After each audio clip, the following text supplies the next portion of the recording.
Hey man, I do what I do. non-brothers and sisters, according to him, into slavery in Brazil and in the Caribbean. And I just showed you some of the most notorious slavers in the continent were black, at least two of which had been to Brazil and the Caribbean and saw with their own eyes how their brothers were being treated, sisters being treated, and they still remained active in the slave trade. So irrespective of what this brother said, and I appreciate the scholar, this is the comfortable scholarship that he's giving you. See, this is how we go on living with ourselves. This is how our African brothers are able to now, well, it wasn't that bad and we didn't know, and we're sorry. No, you did know. You knew how horrible it was, and sorry is not good enough. We want our money. You see, that's where we're at. We want our money. You knew it was horrible. You knew it was bad. We want our money. You see, and I appreciate what he's trying to do. He's trying to soften the blow and make, our African brother not feel so bad, and make Black Americans and West Indians and Afro Latinos and all of us ancestors who was captured and brought up it not feel it's not that we don't like. We didn't know. You did know. You knew because you had people going back and forth. You had people who were over in Brazil, like I showed you, the guy de Sousa. He lived in Brazil, moved to the west coast of Africa. He was telling you, yeah, of course. You had the other man whose daddy was a slave trader, an African slave trader. He got caught up and sent to the son got caught up and sent to Barbados, was an actual slave in Barbados for a while, and then came back and apparently had PTSD from the experience. So when he saw a play about the slave trade, freaked him out. He had to leave the theater. They were making plays about the atrocities of slavery, even back in the 16 and 1700s when this young man is referring to. So it was that bad. But anyway, let's go on. Let's talk a little bit more. We want to move on down the road. So I get where he's going, but these are the arguments you're going to deal with. If you guys appreciate this conversation, if you're uncomfortable with it, if you learn something new, make sure you contribute to the Super Chat, the Cash App, and the PayPal. I want to give a shout out to everybody who's contributed to the Cash App and the PayPal. Again, we are talking about this in the context of reparations, and we want our money, and we're tired of talking about it. And so now we're going to figure out who needs to get sued for us to get our money. We established that the British royal crown, and the British government and the American government, was complacent in it. And so there's some liability there. But we seem to always skip over our African brothers and sisters and the governments that played a part and the prominent families over there. We don't want to talk about how much they owe us. But in order for us to be whole, we need everybody who is responsible to kick in. You see, they need to get in where they fit in, as they say back in the day when I was a young man. All right, and they need to pay also. There's culpability, there's liability, and so all that is met is there. And they need to do what they got to do, and we need to make sure we're prepared to enforce that through lawsuits. So let's move forward and look a little bit more. Let's see what else we got here. Now this is an interesting conversation right here. This is another one, right? This is another. I believe this guy's name is Professor Gates. He's Barack Obama's friend, right? This is the one that got arrested in front of his house, the Harvard guy, right? Harvard professor. So he's over here in Ghana somewhere, and he's about to talk to one of the princes who's going to say, do you think the king, the king is going to say, well, did the king know what they were doing?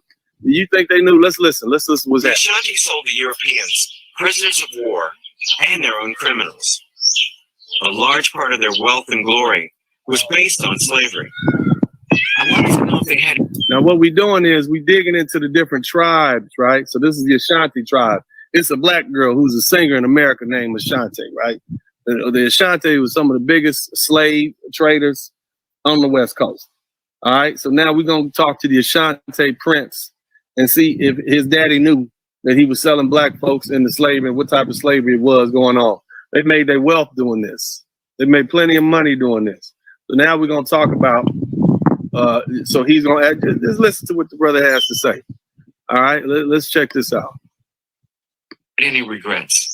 So I asked the king's son, Ohiniba Adewese Poku, The whole slavery episode was an unfortunate era in history of Africa and for that one would say it's unfortunate.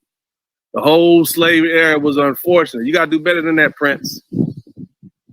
it depleted the human resources of the empire. What perhaps the empire could have achieved, was lost through this trade. So much as we, as I said, do regret, that era in our history. Perhaps it was a sign of the times, and we couldn't have done otherwise. Do you think? You hear that? The man said we regret it, but it was a sign of the times. It was what was being done back then. I mean, basically, in other words, everybody was doing it, man. We had to get our money too. So, it was a sign of it. It was unfortunate, but, we had to get our paper, man. This is what the king's son, the prince, is saying about your ancestors being sold into slavery. This is what this African prince is saying. The Africans understood how horrible the transatlantic slave trade was. Look, you heard that? Did the Africans understand how horrible the transatlantic slave trade was? Let's listen to the response to this.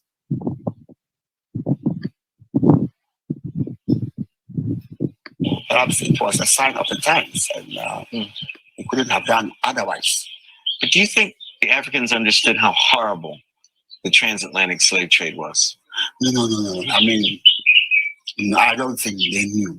No, I don't think they knew. No, I don't think they knew. This brother is saying, no, I don't think they knew how horrible the transatlantic slave trade was. And I just showed you guys earlier before we got started that this system, which lasted for about 388 years, had people going and coming back to Africa,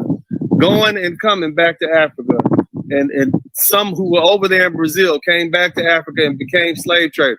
One of the king's man, who he assigned to be a slave trader, a representative for him on the coast in Ghana, the king's man, which would have been this guy's ancestor, that king's man, his son was kidnapped, taken to Barbados, was a slave for some time, then ended up back in Ghana, right, and became a slave trader himself and a writer. And you telling me your right hand man, his son gets kidnapped and brought and taken to Barbados and treated as a slave for some years. There has to be a petition to get him free. And then he's finally he don't say nothing to the king. He don't say nothing to his daddy about what happened to him. This man is so stressed out about the situation. He walking out of plays depicting slave. They got plays about what the slave trade is like. And you telling us you don't know, Prince? That doesn't add up. This man is not telling us the truth. Okay, that's what this is. Listen to this now. Listen to this. As I said, you will regret, that era in our history. Perhaps it was a sign of the times, and we couldn't have done otherwise. But do you think the Africans understood how horrible the transatlantic slave trade was? No. I mean, I don't think they knew. I mean, if they had known, known about the horrible stories that these brothers and sisters were going through when they were being transported, not only from our coast. You hear what he said? He said, no, they couldn't have known. If they had known, they would have said, hell with the money. We don't want the money. We want it. No, brother, they knew, brother. You see, this is everybody denying it, but everybody knew. But through the transatlantic, to Goree, and then the transatlantic route to the States. And here's another thing. So even once you got brought to the coast, they put you in these slave dungeons. And on the continent of Africa, you didn't have a right, accordingly, apparently, to take the life of a slave. But in those slave dungeons, which were still in the continent of Africa, still in Ghana and all of, they took it. They took your lives then. Women were subject to rape then. Men, boys, all of that. So this is what was going on, family. DennisSpurling got the mic on fire. Black father, I have black son. Tune in, weekly feeling inspired. From the heart, real talk ignite.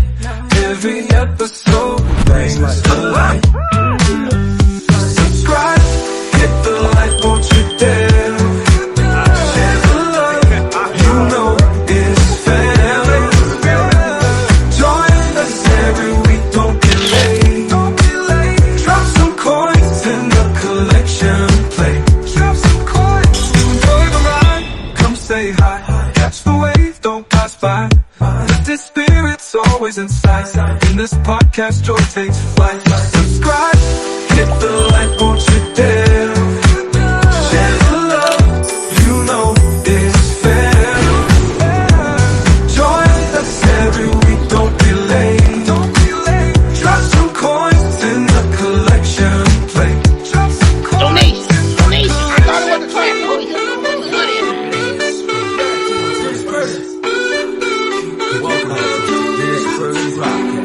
Hey man, I do what I do.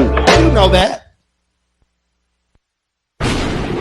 Your ass class, don't come over here. Now what? You tall black women up inside. I don't give a fuck about